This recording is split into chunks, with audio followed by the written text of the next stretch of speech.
So what you should be able to do, if you got everything, your IP address and everything correct, if you go onto this button up here, you get a choice of different connection modes. And the first one to give a try really is the direct mode. If you go on connect in direct mode, then you get a terminal appear like that on the right hand side. If I get rid of these release notes. So it's just simply a terminal connection, and when you press enter you get a prompt like that. So if you've got that far, you know you've actually got a connection on Ethernet. It is actually connected to the controller, if you can get that prompt. So if I know the commands, I can actually type them in. So anybody who remembers the good old DOS, if I type dir similar to DOS, I get a report of what's in the controller, the directory of the controller like that.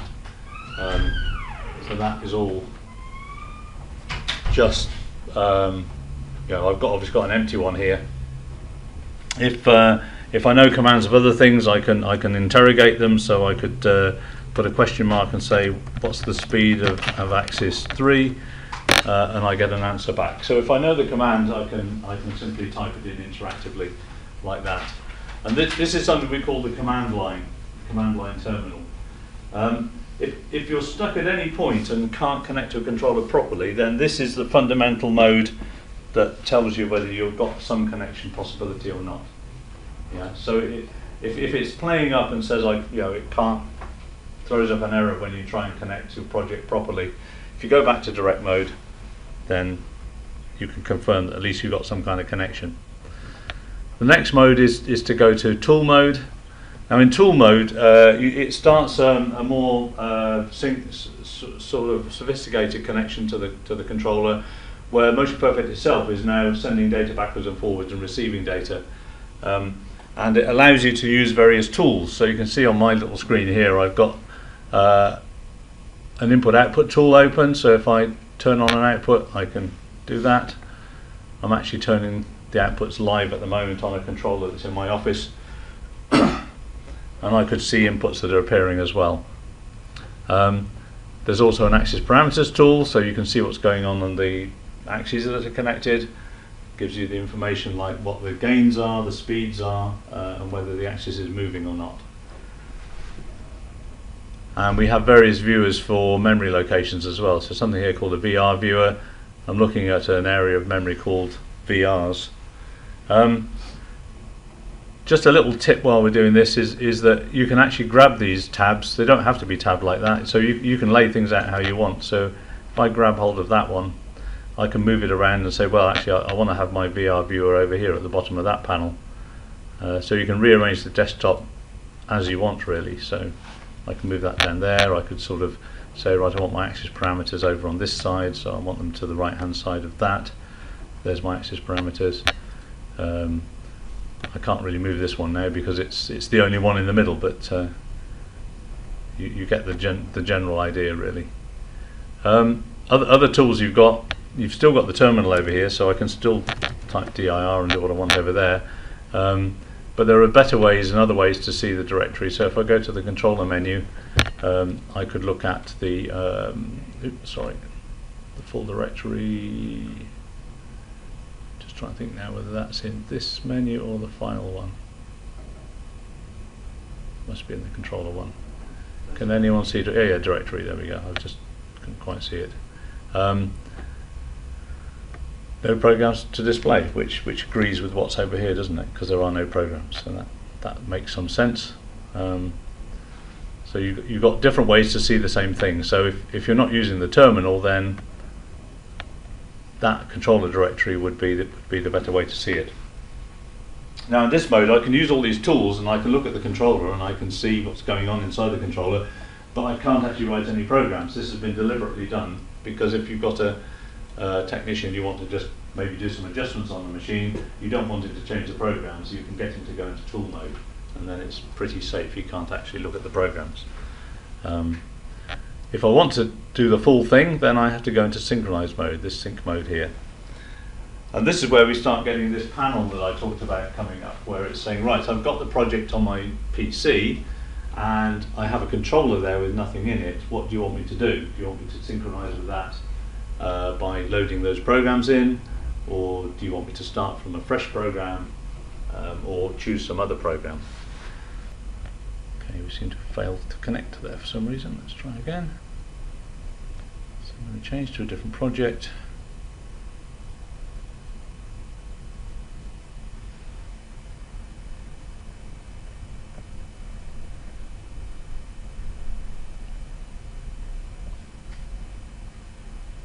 That one.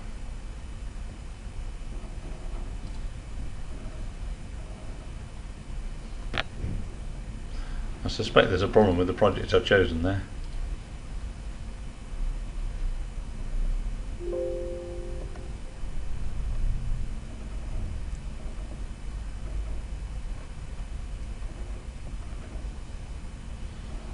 Okay, I think it was just that one's hidden under the other.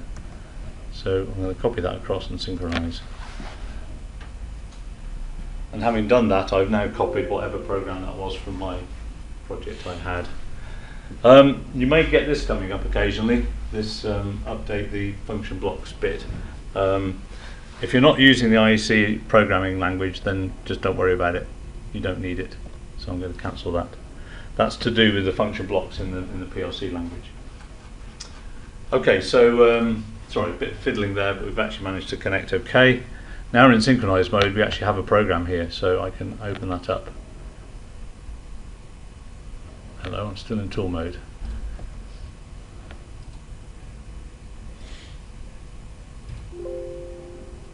Cancel. Right, well this is showing you something that doesn't happen very often, but it seems to have gone into sync mode, but there's nothing there. There's only the bare bones of it, and you can see in the window menu I've just highlighted there that I actually haven't got my controller tree window turned on. So if I turn that on, that makes that appear. So that's controlled by a flag in that window directory. It should have come up automatically, but I'm not sure why it didn't. So now I can open my program up and see it in there. So there's my program, and again, if I now type dir in here again, we can see that I actually have the program in the memory. And again, looking at programs in here directory, it's appearing there as well. So okay, everything's back to normal. Sorry about the fiddling about. What you guys are going to do is actually start a new program, so you'll have to go to either right click on programs here and choose new, or you go up to the file program menu up here and choose new. There's two ways to do it. So if I go for a new program there, you see a lot of choices. We've got basic library, text, all sorts of things. We'll just stick to the basic one at the moment, so we're just going to do our program in basic. So we'll stick with the top choice and just give it a name. So I'm going to be boring and call it main again. And then once you're in the program, you can then start typing lines of code as you need to. So I could make a variable,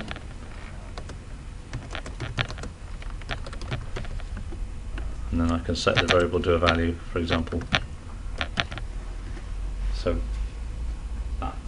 that's a very simple program there. I could put in print A as well, and then when I run the program, you see nothing's happened yet, and it's not compiled because there's a question mark there. If I just run it, it will automatically compile and then run. So if I do that, we get on the screen there, on the terminal, we get auto printed coming up. So that terminal has two uses. You can either enter things in here, like I say, I can do my question mark something in here. So what version of firmware is it, for example? It would be like that. Or I can actually print things to it from a program. We have the option of more terminals than that. There's a drop down box here with actually 3 more terminals, not just channel 0. And in fact those are really specifically there for you to use in programs. Because if you print a lot of stuff to this terminal and you also wanted to type in a command, it becomes quite difficult, because if there's a lot of stuff being printed here continuously, it's very difficult to break in and get a command printed, get a command entered. So if you actually open another terminal, say channel 5 here, that appears down here. Now that has no interaction. I can't type anything in there from Motion Perfect. It's there specifically so that if I have a program, I can put print #5, and then my value appears down in that window instead of the main terminal 0 window. So it just gives the opportunity to push information out of programs into their own separate terminals. Okay, so there's a lot of features in Motion Perfect that I'm not going to go through every single one and bore you to death, but we'll find them as we go along, as we're using Motion Perfect. If we can get into this stage and we can write a program, then really we're on the road to starting and getting going.